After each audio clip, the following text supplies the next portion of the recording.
A rock star of software engineering research, and it's unfair to David because most rock stars basically have a few hits, and then after about 6 or 7 years they're on the replay circuit. David's been having hits for about 30 years and counting. When he was at Brown, he worked with one Dutchman, then he went and worked with another Dutchman at CMU, where he worked on Gandalf, which is a programming environment for generating programming environments, amongst other things. As you can tell where the name Gandalf comes from by looking at him. And then he went off to UW, where he's had a string of amazing results. And I spent some time reading his papers trying to figure out what's common to them, because some of them are very technical. So, William Chan, as some of you know, did some beautiful work on software model checking and using constraints to reduce large state spaces. The other hand, there was, Mike Ernst's work, which was about discovering invariants. And then my favorite, which is mirroring skim, which basically said this. Look, cut and paste is bad, right? Cut and paste is bad. We all know cut and paste is bad. So maybe you should just go study the damn thing. And he went out and studied cut and paste and discovered all sorts of fascinating things about how people actually program and what role cut and paste plays in the middle of programming. And I realized that the thing that's common to David is not any technical thing, he's a humanist. He cares about humans, he cares about how people work and what their strengths and weaknesses are, and he's able to do really amazing research because of that. Now, of course, there's that David, and then there's the David we all know and love, which is this David. And I thought it would be really great if we could have a few words about, we did say he's a rock star, so there's clearly some sort of sex, drugs, and rock and roll angle here. So Andy, I believe Andy is going to tell us about David Notkin. So, Andy. Well, the printable part. So I'm going to take you back to David's beginnings. Here at Brown, he was class of 77. And I've been preempted. you can see we all were a lot younger back in those days. Bolton and Ralph. Yeah, boom, boom. What do you guys So this rabbinical figure is David, as you can see. Don't know who that clown in the crazy tie is. That is his sidekick, Douglas Dixon. And they were co-head TAs for the forerunner of CS15. And they also did research in my research group. So here's another picture with David Moore in the role in which he belongs, clearly in the center. And I want to show you the first paper that he published. Next. Structured programming in assembly language. That's the point where you got rid of him, right? No, And what we did is to teach assembly language programming in a very disciplined way, having macros produce all of the one in and one out favorites. And we did that also for Fortran. And it was a good way to teach kids how to produce decent code no matter what kind of language. But the point that I want to make here is that David exemplified the Brown undergraduate in that he was not only a head TA, with a co-head TA of course, but also participated in research. And that clearly was amazingly influential both on their lives and on the lives of all of their colleagues, some of whom I show here in the next picture. This shows David in a key position at the bottom of the pyramid, but supporting all of his colleagues. And I think that really speaks to an aspect of David's personality. He's always been a great supporter and a great mentor and has produced wonderful students, many of whom are in the academic tradition. Well, he's had amazing influence, and his colleagues at UW wanted to recognize that. So in his honor, just February, I'm going to do a strip, but only a little one. Don't worry, this has been clear, don't worry. He won't show you the tattoo.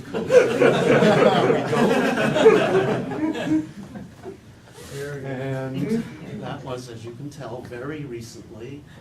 And there was a ginormous community that got together to give David the honor that he so richly deserved. So here are just a couple of pictures from that. Next. Ed Lazowska, known to many of you, and David's predecessor as chairman of the UW department. And that's where we got the idea of Sri Ram's decoration. Next, here is David clearly taking in the proceedings, and this is what the crowd looked like at Eugene that touch time. there. Next. No. There we go. So it is just a great honor and a great delight to welcome David back. Andy, that's my sister. You were asking. Ah, very good.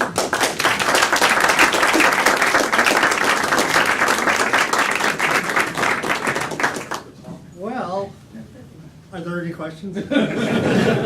What do I do from there?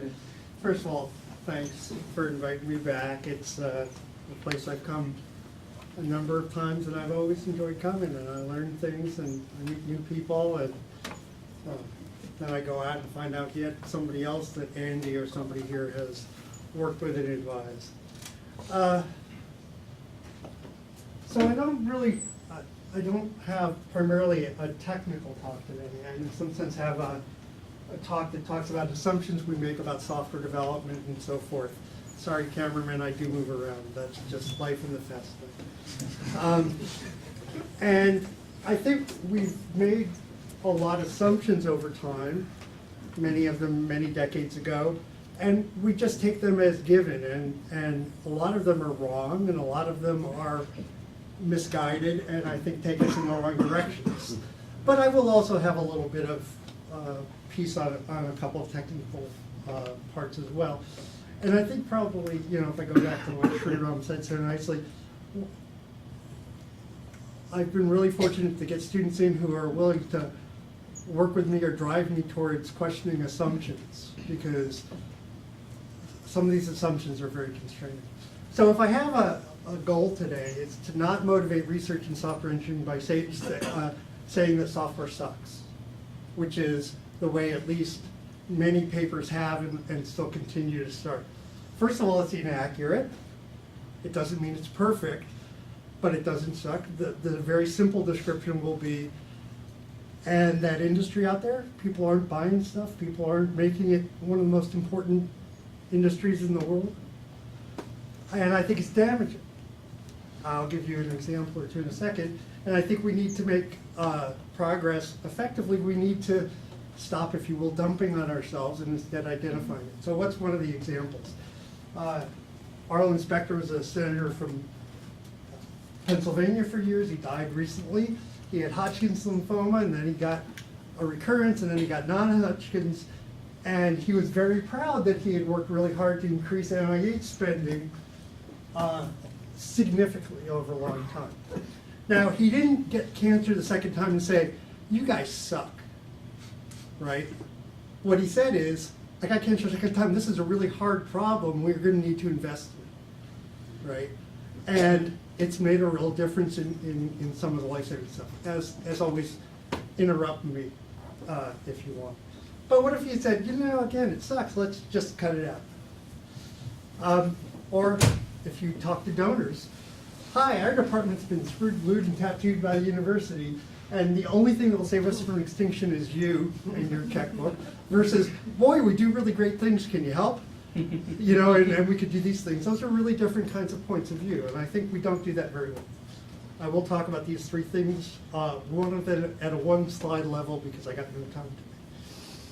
Okay, so software crisis. You know, this was a term founded in 1968 at one of the first of the two software engineering conferences that NATO ran, and this is, I think, from Brian Randall. The enthusiastically developed a discussion. There's a conversation about the common concern about what some were even willing to term the software crisis, and that we have to really work at this. And so that was where the software crisis came to the forefront. And if you haven't ever read those reports, they're on the web, and it's actually pretty interesting to go back and take a look at what still holds, what doesn't hold. And what are some of the crisis characteristics they talked about then and over the next decade and more? Projects are over budget. They're late or not delivered. Kind of like class assignments. inefficient, low quality, they don't meet the requirements, or unmanageable projects, code's difficult to maintain. It's you connect exactly to like the class list. assignments, the whole thing. Yeah. No, you almost never cancel Oh. a class project. Which is actually what I believe, which is what I believe is actually a problem in software engineering classes, because it's not very realistic. So there are a lot of characteristics, and we're often more than willing to say it. And there's a famous report by Standish in '95 and some follow-up reports, and it's characteristic of most of the things you could say. In the US, we spend more than $250 billion each year on IT development. 175,000 projects, average cost is this. A great many of these software projects will fail. Software development projects are in chaos. This is often called the chaos report. And we can no longer imitate the three monkeys. Hear no failures, see no failures, speak no failures. Now, if that doesn't say software sucks, I don't know what does, right? Says it right there. Well, okay, I made the headline. Now, there's some interesting things about that. Bob Glass wrote an article a while ago, and it turns out the data gathering was, we called and mailed a number of confidential surveys to a random sample of top IT executives and asked them to share failure stories. So what do you think you get? You get reports of failures, because that's what you asked for. What if you asked about projects and successes? I don't know what you get. And a similar GAO study stated it was a study of projects known to be failing at the time the data was gathered. So yes, it showed that their projects were there. But we didn't take away any of this. We took away, we cancel things too much, they fail too much. So one of the quotes from the Standish report is a staggering 31.1%, a staggering 31.1% of projects will be canceled. Okay, so here's my question. How many should be canceled? You None? look at other, yeah. 29.9? How do we know that? Does anybody know? What's the right answer? 75. Well, in civil, it's 40 to 60, right? Well, you know, I've looked for data. data, and the data's all over the place, and they define failure differently in a set of things. Here are two from weapons, one's from weapon systems, pre-software, and one from Australian, basically drilling and gas extraction projects. And they have pretty high rates. I have a friend who works at the World Bank, and they have a very high failure rate, in part because they do projects in parts of the world that are often politically unstable, as an example. So you start to ask, on what basis is this staggering? You can look at On the venture. basis that Standish sells reports by saying that. Oh, yeah, right, but I'm trying to understand truth, justice, freedom, and the American way. You know, venture capital. This is some data from a guy at Harvard. 75% actually fail, depending on how you define fail. They say it doesn't return the capital. If you talk about liquidating all assets and returning it, it's a lower rate. But if you talk about what the expected return was going to be, it's 95%. I found lots of other data. Most of it varies wildly, but none of them are at the 1% and 2% range, I can guarantee you. And the question often is, what's the definition of failure? But again, the point is, I guess this includes software, but it's not all software. I found some other failure rates. Broadway shows fail at about 75% rate. Tubal ligations about 2%, which is 4 times what was predicted. I did look up vasectomy rates, to be fair, and those are actually much more successful. You can imagine who the surgeons are. Small businesses fail within 1 year at a 20 to 90% rate, and they continue to fail up to 5 years at a time. He said even surgical gloves, something unfortunately I've had poking around in me at times. They did a study, and it turned out when they looked at them after surgery, 9% of them were perforated, which is probably not a good thing. And in fact, they found that 32% of the surgeries had at least one defective glove when they looked at it after. Okay? So the point is, failure happens in a lot of places, right? And is there something special about software? Here's another great Standish quote. 52.7% of projects will cost 189% of their original estimates. What the hell does that mean? What about the other 47.3%? What if they came in at 10%? of their original estimates. Where, you know, I actually didn't even note the phrasing until I put it on this slide, but it's, most of these things are put out there like the turd on the mantelpiece. Here it is, it's gotta be bad. Who was Standish person? What? Who was Standish? Standish, he Miles? ran a company, no, not Miles Standish. You're showing your age, John. Did you teach him too? Oh! Andy does it first. It was Andy's head TA at one point. So, costs. Well, you know, not too far from here was the Big Dig, which was a huge cost, and it was not primarily a software problem. Some combination of concrete and design and mafia, some combination of these things. I found a paper that talked about overruns in about 90% of what they called mega projects. These were in Korea that were bad. And in that same paper, somebody said it was primarily due to a lack of realism in initial cost estimates. Okay? And so the point is, I think it's an issue of complexity, not necessarily software. I think it's more subtle than that. I've looked at several case I'm not studies very of large subtle. projects where, no, there's actually incentive to lie about, it's not a lack of realism, right? If you lie, people will start the project. If you tell them the truth, they just won't start at all. Yes. So angel investors always get screwed in those situations. Yeah, I mean, I think there's a lot of interesting feedback about that, and that's one. So another thing they say is US spends about over 250, this is again 15, 20 years ago, 250 billion annually on application development. That's gotta be wrong. What? That's gotta be wrong. That's $1,000 for each of us. They could just hire somebody to do the typing for me instead of. Here, I think I got a little bit extra cash. But if you look at it, you can talk about extraction. I got some of these from the economic census data. Oil and gas extraction is, you know, similar amount to that. Freight trucking, global advertising market is $476 billion, and my favorite, the US pornography industry is only a small $13 billion industry. But the point is, talking about, I'll come to this later, I don't know my own slides ordering, but the point is that you can't talk about, actually most people want an industry to be a big industry. Right? That's the goal. The question is what kind of value you're producing for that. And stating the size of a market doesn't tell you anything. Well, it tells you something, but it doesn't tell you anything about whether it's a successful or non-successful place. In fact, it's hard to have a really big industry that's not successful because you're succeeding. Right? People also talk about software lifecycle phase costs as problematic.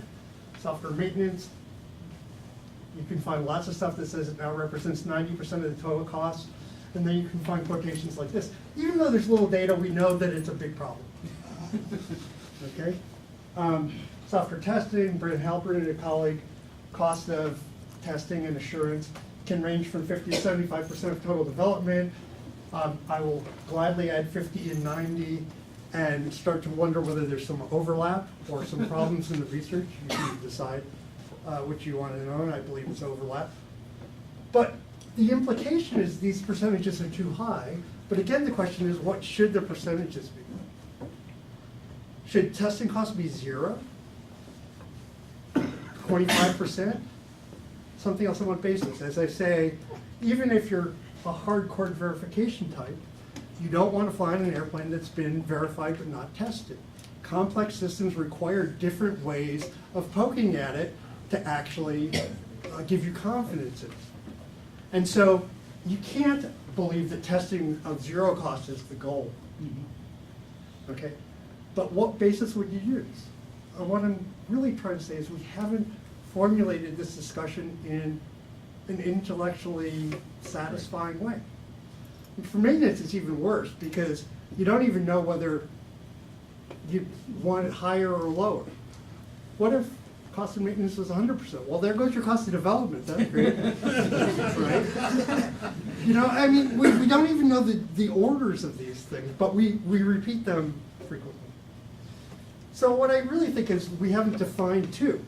We say software costs too much on an absolute basis. software life cycles cost too much on a relative basis. They're canceled too often, but we never talk about what too means. It just says we should get better, and I'll give you an analogy in a minute. So if you really like measurement and scholarship, you should be as dissatisfied when people say it's too much this without giving you some sense of the bounds. So here's the political contrast. Government taxes us too much. You ever heard this? How much should we be taxed? Less! Right? It's just too much. What do you want to give up? Nothing. Are you willing to pay for those services? No, just lower my taxes. If you don't talk about services and value, you don't have a discussion. If you just say less, less, less, less, less, it makes no sense. What's the bound? If, assuming you actually want some value for it. And I think it's often hard to understand the value of software, but it's clear, again, by the marketplace, by people voting with their feet in their pocketbook, that there's value. I think one of the reasons is the intrinsic nature is hard to see, and we talked a little bit about this morning.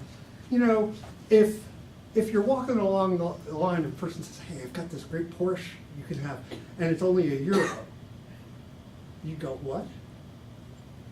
Right? You'd know that there was something sleazy going on, because you can in some sense identify thousands of dollars of parts and research and so forth, development and so forth.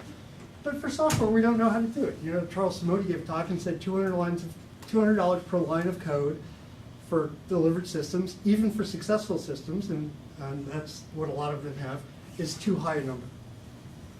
And so I said, Charles, why? And he said, it's just too high. But I don't know. What would be a reasonable number? Again, if you don't have some understanding and some bounds in some way, we can't know, because it's hard to judge the intrinsic value of the software. We just can't know these things. So when we say things like this, you know, Simoni's way smarter than I am, but this is not a sensible statement that it's just too high.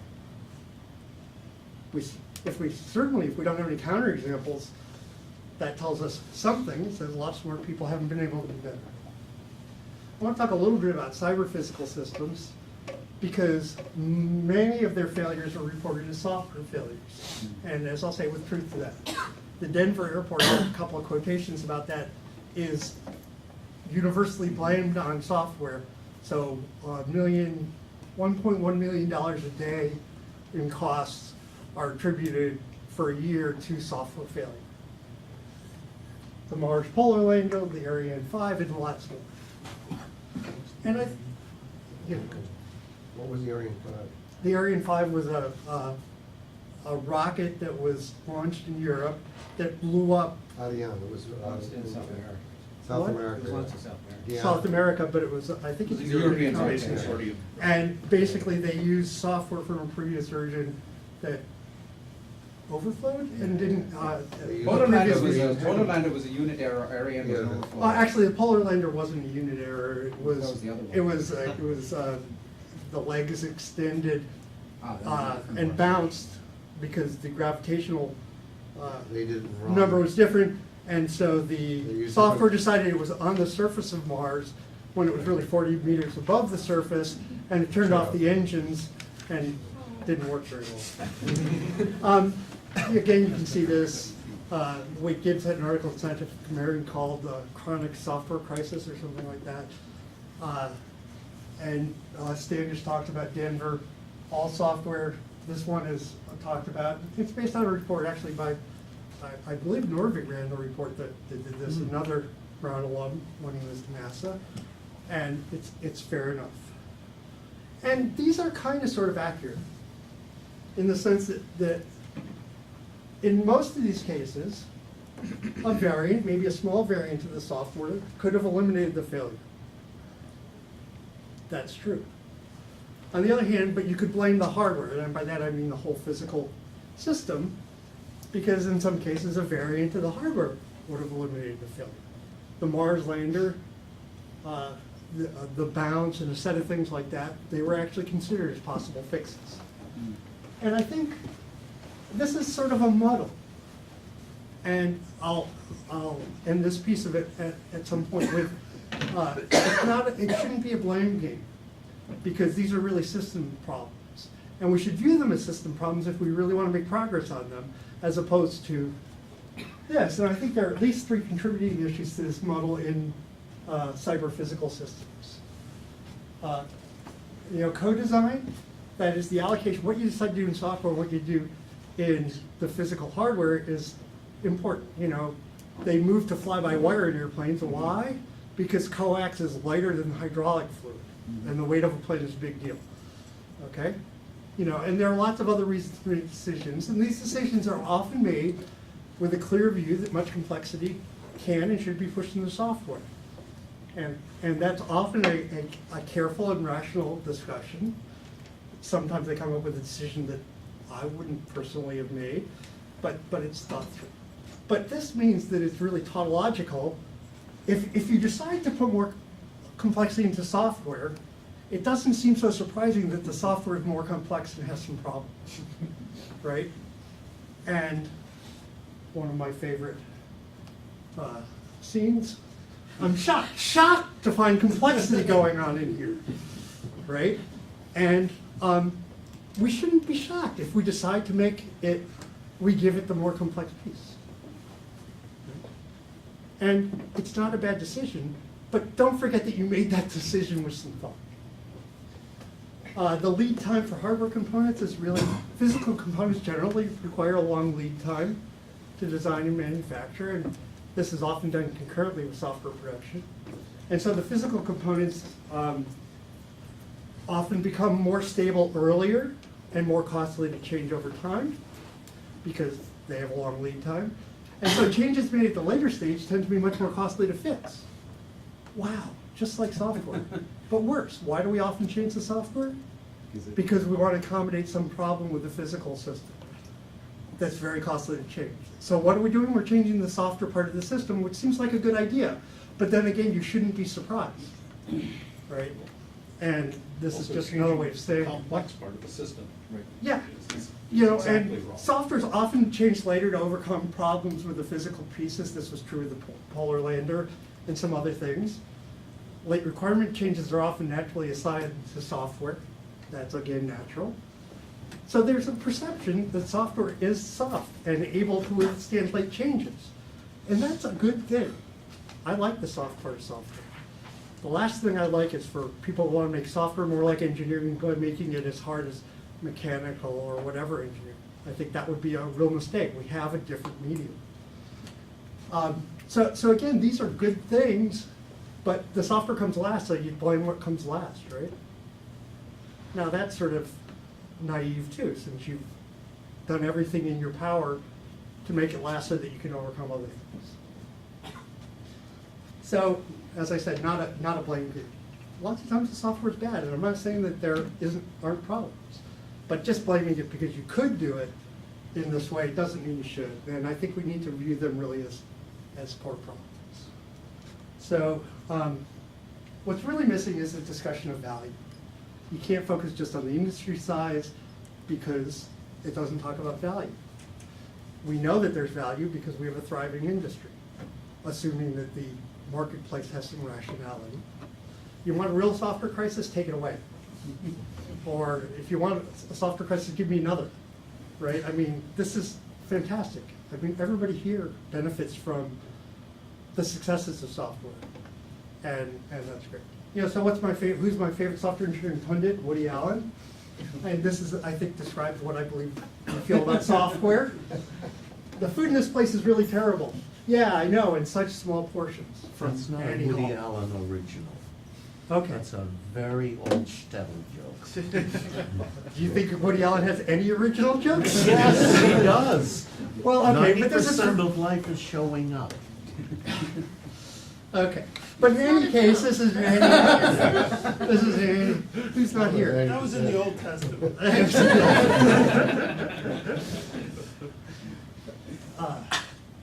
But this is from Annie Hall, and I think this is what we say about software. Software sucks, but we want more. And I think what we really want to say is software is really enabling us to solve problems and to do things we weren't able to do. And what we really want to do is we want to be better at doing those things more quickly and more effectively and more efficiently so we can help people and the world economy and all these things more effectively. And I think maybe it's a small thing, but I don't think so. I think that when we go out there as ourselves and say, you know, give us money because what we've done so far really sucks, it's hard to convince people, it's harder to convince people that we're actually working on important problems that have value to society. So I really encourage people to go out there with the positive spin and to pick on people who go with the negative spin, because I think, I mean, almost all the things I said which convey something are inaccurate. That is, you know, again, a staggering set of projects fail. Well, it's not the percentage that I question, although there are reasons to question that from Glass, but it's the staggering part, the implication. And I think that that's really pretty much a disaster, if I had to say so. Okay, I promised you a little bit of technical stuff, but before I go on to that, any disagreements, any punches? When I sent this to Sriram, he said, but that's so obvious. And maybe it is. Maybe I'm just beating a dead horse. We have the wrong kind of software engineers in this department. We don't actually talk about the software crisis. Okay, well, people do. And I bet you I can find papers that you read and review that say this. I know. In a lot of ways. Okay, I don't have to. I can just stand here in the dark. No. Turn off the lights. Okay, let me talk about 3 different pieces of work. Again, one at a 1-slide level. This one, this is with grad student Kivash Muslu, former postdoc Gary Bruin, another former postdoc Reed Holmes, and Mike Ernst. So here's the idea.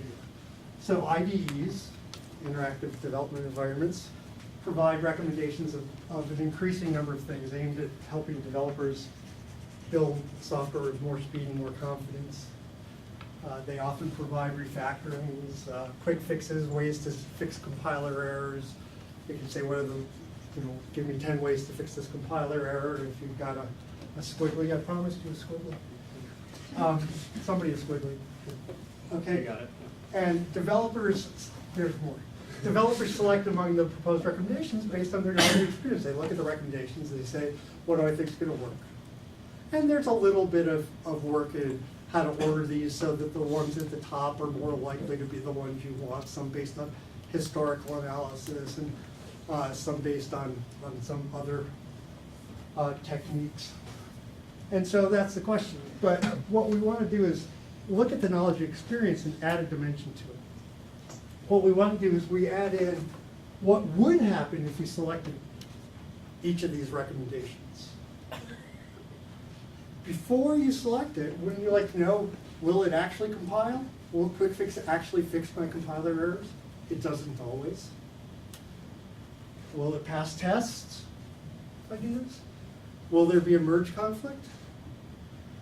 Well, you know, we have a pretty simple idea that says if you provide this information before a recommendation is selected, you might make a better decision. Because your alternative is to pick one, and if it's not right, to undo and back up, and then try another. We're trying to give you some information ahead. Except that assumes that the thing that doesn't have these problems is in fact the thing you want. Sometimes the thing you want is Right, I mean, it works on the assumption that some recommendation is what you want, and that may not be the case in all cases. I would claim that that's an issue in some sense for the recommendation systems themselves, which is if they're not providing what you want, but it's a legitimate concern. And in fact, a lot of people don't know what they want. We see people do the damnedest things with these things.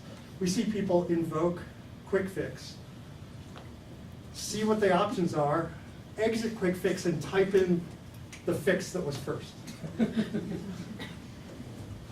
Go figure. We watch this. So what do? We have a very simple idea. This one's just going to talk about counting compiler errors that you would have in the future. So we're a piece of code that you'll see later, but it basically has a mismatch between the declaration and the use, a type mismatch. And if you go to one of the errors, I can't remember which this one is, I think it's the top one, and right-click it, it'll give you these possibilities as corrections that will fix the error. Okay? So what do? We do that. We make, in this case, 4 copies of the program because we have 4 recommendations. And we essentially assign each recommendation to one of them. And then we run the compiler. And in fact, 3 of them have, after that, still have an error. The red ones, one of them happens not to. That's probably the fix you want. As you say, it may not be. But in this case, that's the case. What is this going so fast? Do I have something stuck? Okay, so this is simple computing, right? You basically clone these things, run the compiler, and give people information that they might be able to use in making their decisions. Not particularly complicated, but I love to waste those cycles helping programmers, right? That seems to be a good thing to do, right? And we have versions of this that do some other things and so forth, and we push it through testing to some degree. And of course, there are performance questions and so forth. But the basic idea, you know, it's making it a little bit more like a spreadsheet where you change when you see it immediately, except for you don't even have to make the change. It gives you a choice. And again, I like simple things. Complicated things drive you nuts. Okay. Notice that also that not all errors are equal. So here's the actual code again. You've got a mismatch between the declaration and the use. And it turns out that if you go to the declaration site, you get one set of recommendations. If you go to the use site, you get another set of recommendations. Okay? So in fact, what you want to do, and this is basically because there's dependence between these errors. They're not really independent errors. It's the same error that appears in different ways in different places. And so if you applied that 0 recommendation for the first error, everything works fine, but there are no 0 recommendations for the second one because it doesn't fix the mismatch. And in some sense, it just says this is the cause of the error. So the idea is going to be to allow you to make changes, say, at this site when you've asked for quick fix at this site. Okay, because it might be a fix somewhere else, and the basic notion of this recommendation engine is to change where you have your squiggles only. Okay. So if there's an unselected error, it's better than local recommendations. This is actually something we can compute quickly. We just compute the fixes at all locations and compile them all. We're again pretty lazy. And then we just add it to the local menu. So if you're at the use site where there have been all the ones in the dark font here show that you're going to have multiple errors, 1 or more errors afterwards, you just add that change to the menu at that site when the user selects it. It says, yeah, you're going to make a change. It's just going to be a different line of the code. And you don't have to relocate to it. And again, this is really easy computation. Okay, there's a lot of it, but it's the kind of thing. So why should you only be able to fix things where your cursor is? Might be another way to think about it. If you can determine at that point that it's somewhere else that you can fix it. So what's our evaluation? It's fast, cool, and it's a little bit statistically better, but not statistically significantly better in terms of time to fix errors and so forth like that. So I will instead resort to cherry-picked, what is this? Cherry-picked participant quotations that say, doesn't only save time, but help my understanding of the program because you can understand the pieces that where can I use it? It's faster and less stressful. So again, this is not a full evaluation. I can point you at some in the OOPS law paper. And we have used, and I think you've had a talk from Yuri in the past couple of years on speculation in other cases, but the idea is, again, to use cycles to compute what would happen if particular operations were performed so that you can more effectively decide what to do. Use computing to do that. Okay? Sounds like cheating. Sounds like cheating? Yeah. Tell me what you mean. No, I'm only joking. I mean, Okay. It illustrates the point that if you have the value in the machine, the cycles, why not use them? Yeah. Well, you know, I mean, we got a lot of computing now. Again, I love compiler people because they give me cycles I can use on something useful. So that's good. Okay, here's the one slide talk, because I didn't have time to, as Sridhar promised, I wouldn't get a chance to go edit today. We've done a little bit of work with another postdoc and some grad and undergrad students on context-dependent tests. So here's the claim, and I'll explain it a little bit more. Deterministic tests are expected to pass or fail, and if you run them again, they should pass or fail the same way. On the other hand, it's easy to show both empirically and theoretically that two tests, a given test, sorry, this is wrong, may produce different results if executed in different contexts. So you can reorder two tests in a lot of systems, say J unit or something, and you might run T1 and T2 and they both pass, but then if you run T2 then T1, one fails and one passes.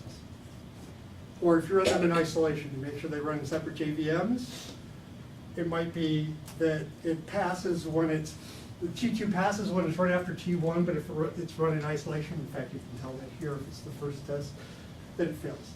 Now, what does this tell us? Should this bother us? Yeah, there is a bug in the testing code. It's a bug in the testing code. So sometimes it's a bug in the testing code for sure. When you test the task or whatever. So there's no doubt that that's the case, and that in many cases you might want to go back and fix that, because this is at least counterintuitive. You've got a deterministic test that's not deterministic. Now, you might not care about it. On the other hand, it might be hiding something from the, when your testing code is a little unclear, it's sort of like when you're stuck on the ground in an airplane for an hour because they don't know if there's a problem with feature X or if the bulb has been blown out on the indicator. Right? You can't distinguish it. And here, you don't know what's really going on. It turns out that it's not only the case. Sometimes this can actually mask flaws in the program. We found empirical cases. There was a case we found in Apache CLI. We looked at 180, 90 versions of it, and we found a bug that was reported and kept for something like 2 years and then closed as unsolved, and then reopened and opened for another 3 years or something like that. And then somebody tracked it down actually to a bug in the code that caused the test dependence. And you wouldn't notice it if you hadn't run the test ever in a different order. We ran them in isolation, again, each in its own virtual machine with a clean context to start. And you could find this out, and it was a subtle bug in the code, not in the testing. And it seems like that seems to be a fair concern. I talked to Sriram and his group today, and they're talking about using testing as a more aggressive way to get towards specs, and it seems to me questions like this start to become more of an issue. Was that a question? So we've actually found a third example where this works. Sometimes the test is wrong, sometimes the program is wrong, and sometimes the documentation is wrong. That is what you expect to happen is wrong. But what we've done is we've been mining a lot of programs to look for examples of this, and to be honest, we haven't found that many, but we found some, and some are subtle and real bugs in programs. We've found at least one that's complex enough that you have to, 3 tests have to be in the right order in order to tickle this bug. But again, I think it's interesting because you can't distinguish between a failure in the test mechanism and a failure in the program without looking. And so one should be concerned about the presence of test failures in a situation like this just because you don't know. Now, not all bugs are made equal, not everything's so costly, and so forth. And in fact, we've had a little trouble getting some traction from industrial folks because, well, the first thing they say is actually really interesting. The second thing they say is, it doesn't happen often. The first thing they say is, it doesn't happen. And my first question is, how do you know? And they say, well, it doesn't happen. Well, do you run your tests in the same order? Well, yeah. Do you ever use something that prioritizes or reorders them? Well, we don't do that there, or something else. They don't know, right? So it's a little bit of a head in the sand. Okay, that's just a real quick on that. I'm not sure where this is going to go, but it's worthwhile remembering. I'm going to talk about one because Sriram happened to mention at one point that he sort of liked it. This is some work from a couple of years ago with Reed Holmes. So we make an assumption, probably due to my academic grandfather, Edsger, that's true. It says any change you make in a program can cause arbitrary changes in the program's behavior. That is absolutely true. But it's a worst-case assumption. That is, it's not the case that every change does this. And we've spent an enormous amount of time and mechanism and energy trying to ensure that this never happens. When I would say most changes that people make certainly don't cause a radical change in the behaviors. So all I want to do is try and partition off and give the developer some help so that they can find changes that are more likely to cause significant, in this case, unexpected behaviors. And the other behaviors you can justify as much more likely to not be causing any problem that you care about. Okay, that is, I don't want to treat everything equally because of the worst case. You know, I came here and learned about average case analysis from Sedgwick and a lot of things, and there are lots of things I think we can do better if we're able to do this. Now, it's approximate, it's got all those problems. But here's the basic idea. When developers make a change, surprise, surprise, they have some expectation of what will happen. They're making a change with some goal in mind. A change in the code's made, that you'll get some kind of change in the behaviors. Again, slightly. So what we do is we do the simplest thing you could possibly imagine. We take a program and a modified version of the program, P1 and P2, and we extract static and dynamic call graphs from each. Static call graph looks over the source code and figures out that A calls B and B calls C and whatever. There's actually a lot of noise in that process, but let's ignore that for now. Dynamic call graphs say what actually got called over this test. And then we take each of those callie-callie pairs that appear in any of those four, and we put them into 16 partitions, depending on whether they appear in one or two, which it's basically just the, well, I'll show you in the next slide. It's a Venn diagram of these sets. It's a 4-way, 16-way Venn diagram, depending on who you want. So what do we produce? We produce this. Sorry, it's not close. And so what are these things? Let's look at a simple one. Where is, here's the simplest one. It's a tuple that doesn't appear in anything, which it can't be the case. So this is actually different. We only do 15 partitions. Okay? What's this? This says there is code, there's a call that we can determine statically that did not appear in the original program, but did appear in the modified program. This says there were no changes in the static calls that we found. This says there were no changes in the static and dynamic calls that we found. This said we took, let me see, where is, we took away something statically, but something appeared dynamically. But that same thing appeared dynamically. It's actually not a case that happens. Either theoretically, we haven't seen in practice. So all we're trying to do is we're trying to bucket all these tuples based on this simple structure. Were they there statically originally? Were they there statically after? Were they there dynamically originally? Were they there dynamically after? About as simple as you can do, very computationally cheap. Okay? And then the idea is we can identify in some sense some not to worry about partitions.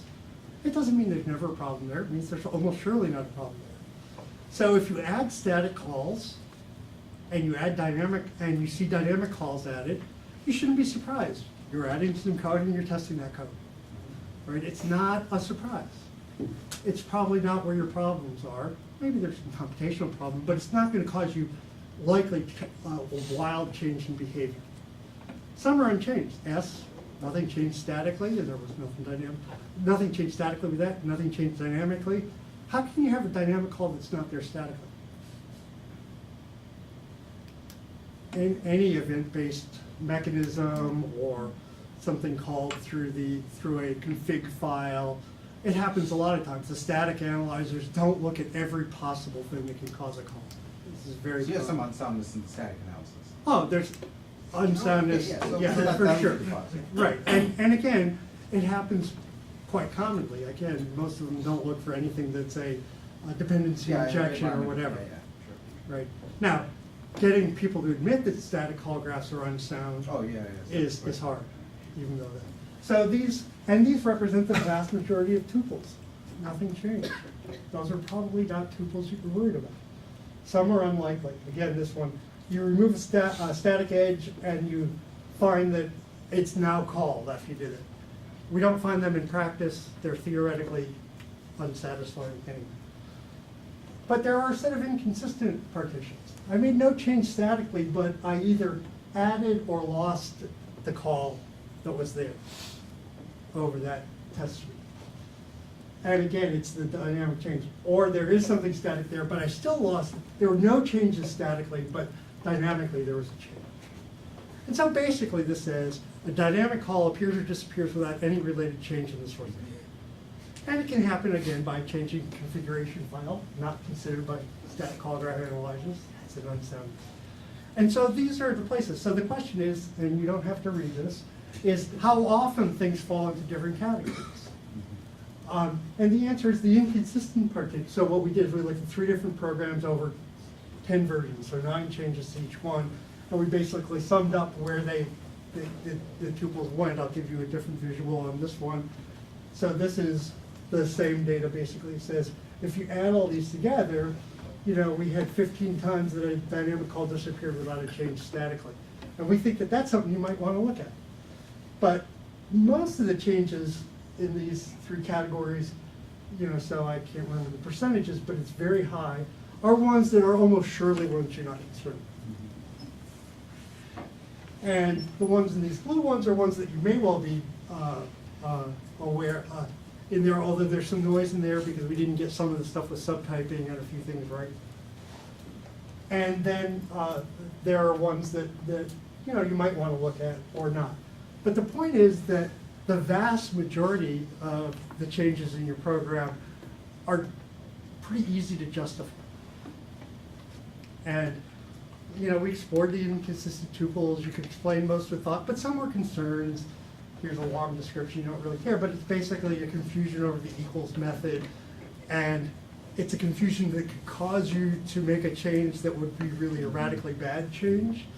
And we have some other examples. We've been working with a company that does nightly builds and runs their tests, and we're gonna soon have a year's worth of data from there, and we'll try and do that. So basically the idea is identify changes deserving further attention, and not all changes are equal, which is good because there can be hundreds of thousands of them. So in some sense, I'd like software engineering research to move apart from this big old world, which is the sky is falling, the worst thing is always gonna happen, to maybe it's only gonna happen in some cases, or maybe it's not likely to happen in some cases. And if we can partition some of these things, in particular change, which is what I'm mostly interested in, we might be able to build more focused and effective tools. When we say that the only problem is if something bad happens, if we protect all the world against something bad happens, well, that's expensive. And I also hope that by providing some bounds like this, we might be able to close into some questions that get talked about but never anything done about, like Brooks's question about essential versus incidental complexity. Can we distinguish these? And is there some value in that? Well, that goes back to the first part of the talk where I really think we could benefit from some balance. So, well, that's next slide. So a couple of comments. I've got my own pictures of me, but I walked through the Van Wickle gates 40 years ago this coming autumn. And a few of you remember me then, but not too many. Okay, just to give you some context, this is some things that happened in 1973. Roe v. Wade, Elvis was alive, Watergate, Vietnam He's still Warrants. My favorite was when people went to the Postal Service to ask for a stamp. There were the people who decided he's not getting it, we did 5 years. And so they didn't want it. And then there was a question, I think I saw the Letterman or Leno or something, that just says, you know, is it going to be the thin Elvis or the fat Elvis? And they said, well, they're going to have one for express mail and one for bulk mail. So you could see these kinds of things. And this was at Butler's wedding. There you go. And I used to not have a beard. And again, I think John and Andy have seen that, but not too many others. So when I came in my first quarter, I took AM51 from Charlie Strauss, who I was disturbed to hear died recently. But the story I told Andy last night was I had to get some kind of form signed, and I went to the front of the lecture room at the end of class. And I asked him something, and he said, sure. And he opened up his jacket pocket, and he pulled out a toothbrush. And somehow all I can remember about Charlie is him standing there with a toothbrush intending to sign a form. Okay, I learned a lot of other things from that. And Andy, he was very kind about the things he said, but what he didn't tell you is he took a flyer out of me. Basically, he made me work for 2 weeks for free to prove I was of quality or desire. And then I had 3 years of schlepping for pennies. and Really? for I knowledge. paid you? You paid me. Whoa. I had your checkbook once or twice. Yeah, well, I think pennies is over-evaluated. Mechanical Turk wages, you're But, saying. yeah, we did lots of stuff, and it was unbelievable. I mean, being here and working with Andy and other folks really changed my life forever. The paths I took are just different, and I would have had some nice paths otherwise, but this has just been fantastic, and a lot of it started here. And you folks better be appreciative, or I'll hold you while Andy hits you, or hit you while Andy holds you. That's your choice.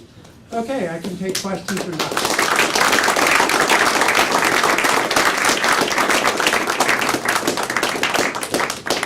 Kathy? So, you hinted at this at the end of your talk, but I was thinking after the first part, if we're positioning ourselves in crisis, is that leading us to work on our own problems?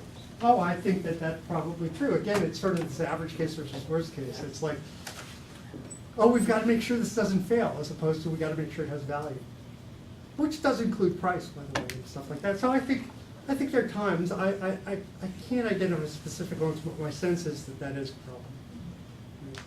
And some of it is an attitude, again. I mean, we've built up a lot of things. You know, I think a lot of Sriram's original community, the public community and all, the idea that you could ever have a mistake goes back to Bachelor, you know, that you could ever have a mistake. You know, I always wonder about this.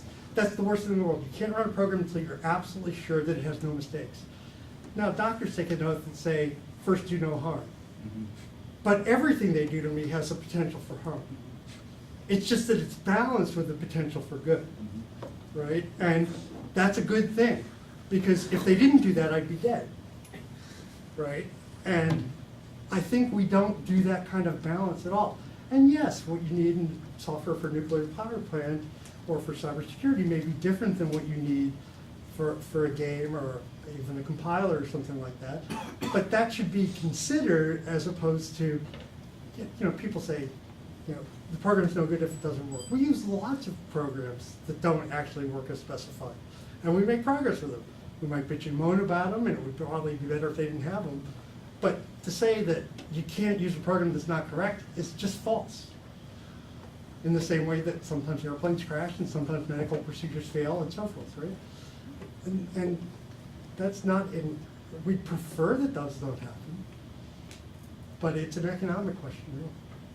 How do you feel about comparisons between software engineering, what is called software engineering and other engineering disciplines?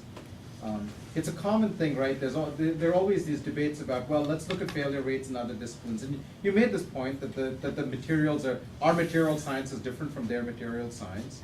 And is it even meaningful? Is there anything we can look at, or are we so lost that we have to just completely start our own economics, our own study of economics here? You know, I don't know the answer. My sense is there probably are some things that we can take for some classes of systems. You know, when TI is building the next C compiler for their next DSP chip, they don't go through all this stuff. They know what's going to happen pretty much. It's a pretty well-defined task. It's much more like a traditional engineering kind of discipline. I think some of the process and stuff there works. I think the great thing about software is lots of times it allows us to imagine really kinds of complexity we don't. If you look at the Denver airport, I mean, nobody ever built an airport like that. It was 14 times bigger than anything had been, and nothing had ever had an automatic baggage handler. Nothing to do with software. It was big and complex. But the software was part of it in the imagination. So I think we can learn some, but I don't want us to get to the point again where we take the soft out of software by making it hard like mechanical engineering, because the real amazing thing we can do is we can take programs and we can make machines. And we can change that program a little and make a different machine. Those guys can't do that, right? This is unbelievably cool, right? They're just boring. Their turnaround time's way too slow. Yes? Okay, I have a theory. The theory predicts that all the crisis predictors are academics. Is this true? No. No, Standish makes his money from selling reports that say everything sucks. I'm sorry? As, that, no, Standish makes his money. Standish makes his money from a consulting company that basically sells reports to industry telling them how bad they are. Oh, okay, but let's But, throw that out. but yes, Well, you can throw it all in. a lot of the papers are academic papers Okay. that start with, Right, and okay, so here's the theory that would have predicted that. Namely, ever since Adam Smith, we know that any company that's trying to make money won't worry about things that aren't worth worrying about. So therefore, if you're actually just out there and trying to make money, you don't see that everything sucks, because you're making money. yeah, but you might say that we do have failure rates, it is costly, we ship this thing, with some failure, so I mostly agree. Right? But I will say that there are other academic disciplines where the second part of that doesn't happen. So that's different. Well, I have more questions, but we're actually Really? past time, so, we have a reception outside, so why don't we take more questions with David outside?